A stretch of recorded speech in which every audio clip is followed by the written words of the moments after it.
It's with great pleasure that I welcome back Dr. Sean Patel, who's the CEO and founder of Prep Expert, the title sponsor of the College Admissions Process podcast. Sean, you have a special message for the listeners?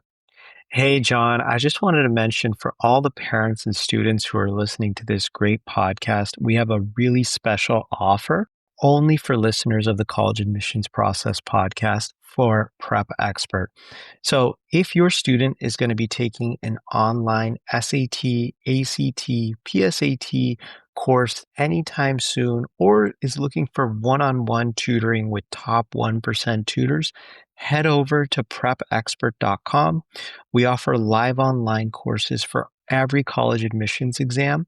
On top of that, we have the best score guarantees, best curriculum, and best instructors in the test prep industry.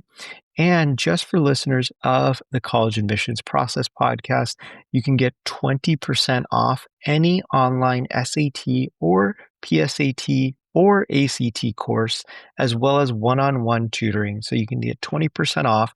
Just make sure you use the promo code College Talk. That's one word, College Talk, and you'll get 20% off just for listeners of the College Admissions Process podcast. And I hope you guys can use that to your advantage, save a bunch of money at prepexpert.com. Thank you so much, Sean. And to everyone out there, once again, that promo code is College Talk. That's one word, College Talk. Thank you all, and best wishes. Welcome to The Cap, where we are here to speak with college reps and other professionals in the field of college admissions to help answer all your questions and guide you through every step of the process. So if you're serious about college admissions, you've come to the right place. Are you ready? Let's talk about it. And now, here's your host, Dr. John Durante. Welcome to The Cap, the College Admissions Process podcast. I am your host, John Durante, and it gives me great pleasure to introduce to you today Dr. Angel Perez, who's the CEO of NACAC, that's the National Association for College Admissions Counselors. Dr. Perez, what an honor to have you here today. How are you? I'm so excited to be here. We've been trying to make this happen for a while, so I'm excited that we finally pulled it off. Yes, we definitely pulled it off after 2 years, but persistence counts, right? That's So I'm so right. glad to have you here. And so for listeners, Dr. Perez, who may not know your story, can you start by briefly sharing your journey into college admissions and what led you to your role as CEO of NACAC? Great. Well, I actually grew up not too far from where you are. I was born in Puerto Rico, but I was raised in the South Bronx, so I too am a New Yorker, and grew up in a pretty low-income household and who always cherished education and saw it as an opportunity to a better life. And when I had the opportunity to go to college through a full scholarship, thank you, HEOP in the state of New York, I, had this transformative experience in college. And I thought I was going to be a lawyer when I first went to college because I grew up watching law TV and thought that was cool. But then someone tapped me on the shoulder and said, you would be great in higher education. And there was something about my college experience that I found so transformative. And I thought, how cool would it be if I dedicated my life to helping other people get access to this experience? So I spent the majority of my career in higher education, even though I did a stint as a college counselor at a public high school in New York City as well. And I eventually became a dean of admission at several institutions across the country. Loved it, loved it, loved it. And then got the tap on the shoulder to serve as the CEO of the National Association, which is something I never thought I would be doing, especially now, given all of the challenges that our profession and our world are undergoing. It's quite a privilege to be in the seat where I get to advocate for a profession that I love. Well, you're definitely an advocate and a leader in the profession that we certainly all love. And, NACAC has so many resources for students and families. Of all the resources NACAC offers, which do you believe are most important for families navigating the admissions process right now? Wow, there's so many. But the way I might simplify it is I might encourage students and families to go to our website, nacacnet.org, and click on the students link because we have lots of resources there, everything from, how to learn about the college admissions process, how to start, but also one of our signature programs that are long standing at NACAC is that we actually host college fairs all over the country and increasingly around the world. And so it would be great, especially if you're just starting out this process, to go on to the website and see when is NACAC coming to your town. And that would be a great opportunity for students and families to connect directly with colleges and universities. We host workshops about how to write your college essay or how to begin the process. So start with the website and you'll see tons of resources there. Yes, and I'll definitely link the resources in the show notes. And Dr. Perez, from your perspective, what are the most pressing challenges in college admissions today? And I know there's a lot, Oh but my which of goodness. these which of these weigh on you most as a leader? Wow, that's a heavy question. We could do a podcast just about that, especially the part about what weighs on me as a leader. I could ask you the same thing as a principal. But I would say a couple of things. One that comes immediately to mind that impacts students and families so directly, and really our country and our world, is the lack of affordability in higher education right now. I worry about how expensive higher education continues to become, the disinvestment that we have made in this country in higher education. I think that's going to have tremendous implication on who goes to college, who even aspires to applying. And so that one weighs really heavily on me. And I spent a lot of my time here in Washington, D.C., advocating for greater affordability, for more financial aid for students, and so on. So that's a big one for me.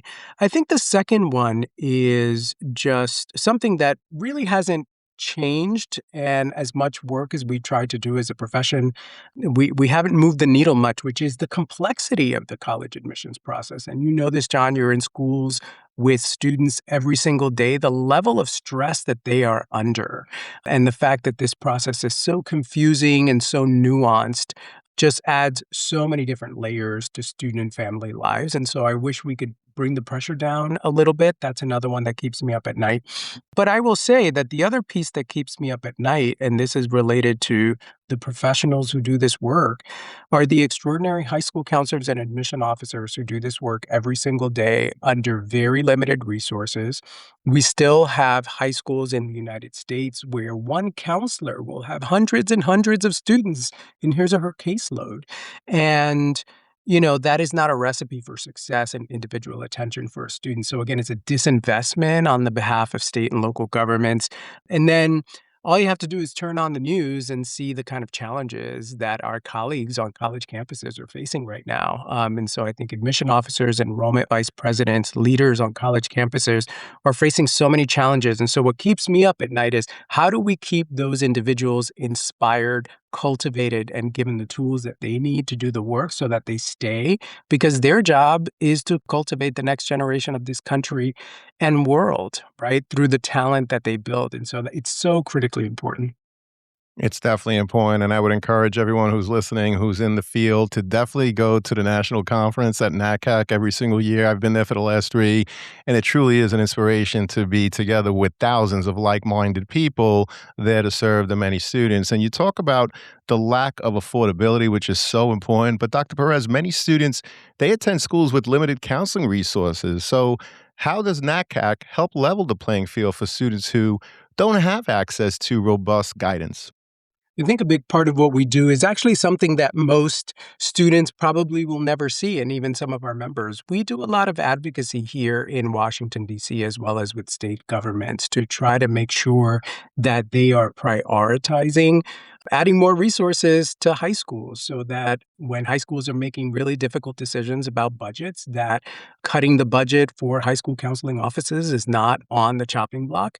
And we do the same thing for higher education, advocating for much more resources. And so that's one big thing. But also partnering, for example, a couple of years ago, you may remember, it's still called the FAFSA debacle. There were lots of challenges with the application for financial aid. We were able to partner with the federal government at the time to help alleviate that process, to help inform the federal government of what colleges and high schools and students needed at the time. So a lot of the ways that we do this is through our advocacy, but also through providing high school counselors with the resources that they need to pass on to high school students. So that's a big part of our work as well. Well, that's a huge part of the work. And of course, the admissions landscape has changed dramatically in recent years. Testing policies, legal decisions, technology, and of course, public perception. Dr. Perez, what are some common misunderstandings families have about the college admissions process?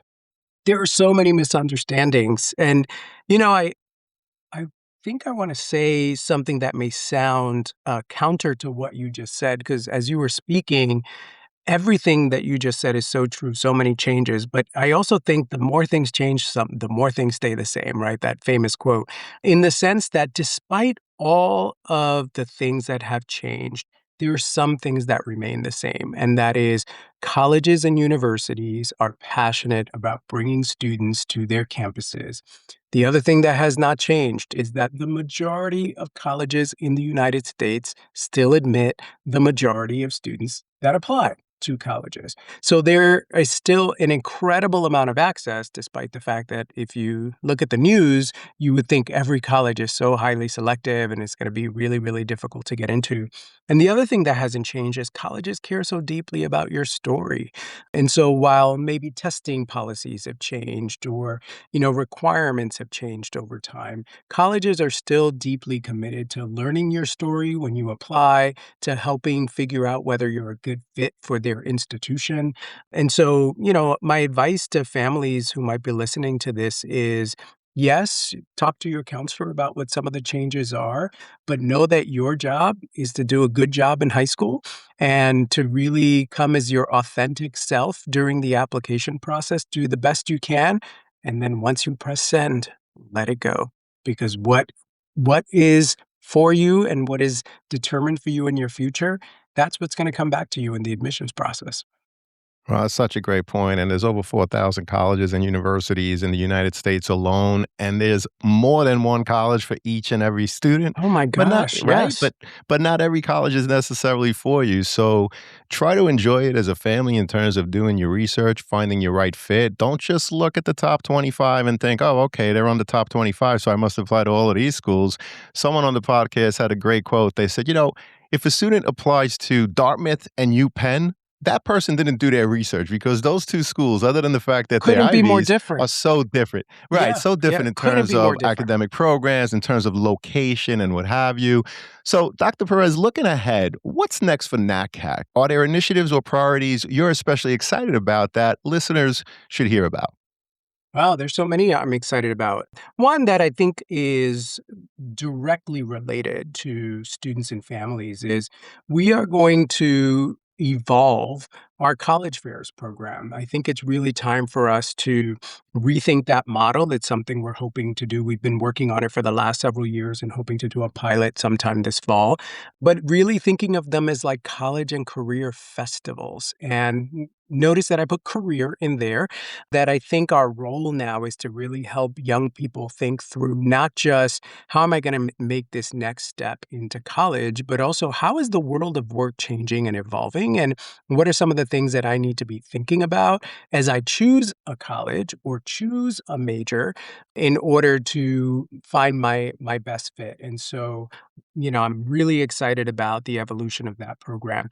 The other thing is that a couple years ago, we announced that we got a gift to found a new Center for Innovation in College Admission, and we are actually launching the Center Summit this March.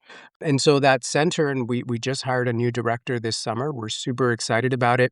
This is a center that is going to be future focused. It is going to be thinking about the issues that you just asked me about. What is the future of college admission look like? What is the future of college access look like? We want to be leading that conversation, not saying that we have the answers, but we want to be the conveners that bring the right people to the table. And so very excited about that. You'll probably see a lot about that in the higher education media moving forward and so many other initiatives. The other thing that I am really, really passionate about these days, again, is how we started, which is thinking very strategically about how we are going to recruit, retain, and cultivate the next generation of people in the field. I'm a little worried that sometimes people look at jobs like yours, John, or jobs like mine, or when I was on a college campus and, young people say like, why would I want to do that? That looks so hard. Yet you and I know that these roles are so rewarding and that you can do such good work and impact so many lives. But we have to set people up with the right tools and we need to give people the right resources in order to do that work. And so I'm fired up that the center is actually going to be focusing a lot on the next generation of the profession as well. Well, I love that. And I know that we talked a little bit about how do we bridge the gap in terms of getting even more people, such as myself, a high school principal, but more counselors, more central office people from the secondary level to come to conferences such as NACAC to really have conversations in terms of, hey, what do the colleges want from the high schools? And the high schools need to hear in return what is it that the colleges are looking for so that we could bridge those gaps and have more conversations with like-minded people? And so it's interesting because my podcast, when I initially started it just about 4 years ago now, it really was intended for students and families going through the college admissions process. But what I've come to learn in looking at all of my analytics is that there are so many college counselors, secondary personnel, teachers, guidance counselors that listen. And so, Dr. Perez, for educators and school leaders listening, for example, the principals, the counselors, the teachers, what's one thing they could do tomorrow to better support students through the admissions process? Well, I might answer that in a couple of different ways. I would say one, if you are a leader, you are a superintendent or a principal, I think that the greatest thing you could do is invest in your counselors and to allow your counselors to step out of the building from time to time, which I know is difficult. I worked at a public school to go and get professional development. You just mentioned the NACAC conference, right? I mean, it's such an extraordinary opportunity, not just for counselors to learn about the field and how things are changing, but students are admitted at the NACAC conference by the connections that are being made there between high school counselors and higher education officials as well. And so I would say if you have the ability to make those kinds of decisions, that is where I would invest. If you are a teacher, a counselor in a building, I will say that the greatest power that you have is tapping a young person on the shoulder every day and reminding them of their extraordinary potential. John, that was my story. I grew up low income, first generation. I went to a high school in New York City with 7,000 kids in a building. My counselor had, I think, about 700 kids in her caseload. And somehow, miraculously, she found me in the hallway one day. I still think this was divine intervention. And she said to me, young man, have you ever thought about going to college? And the answer was no, I hadn't thought about going to college because this was not part of my community. I saw it on television, but I didn't know how to get there, right? And so every teacher in the building, every teaching assistant, every counselor has the power to do that. And so I think it's a small but powerful gesture. Hey, podcast friends, if you've been enjoying the College Admissions Process podcast, I'm excited to share my new book, Straight from the Admissions Office, Insider Strategies for College Applications. It's packed with insights and tips from over 250 podcast episodes with admissions professionals designed to make the college process less overwhelming.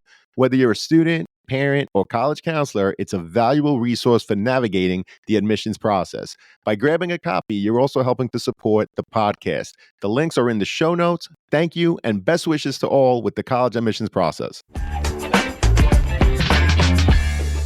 Such a noble profession, and I love this story. By the way, before I talk about your counselor, so many parallels. I believe you grew up in the South Bronx. I grew up in Brooklyn. I'm first Yeah. gen as well. And Yes. so I love the conversation, and I really feel connected to you because of the connections that we have. And now in terms of what we do with college admissions, I just think it's phenomenal. But do you remember the name of that school counselor that tapped you on the shoulder Oh, and did that for you? absolutely. Yeah, Irma Lederer, and I'm still in touch with her. She's 80 years. She's turning 80 years old in October. I will be there to celebrate her birthday because Amazing. I'm also a believer. You have to go back to the people who have changed your life and tell them how they did that, right? And so we've actually stayed in touch my whole life.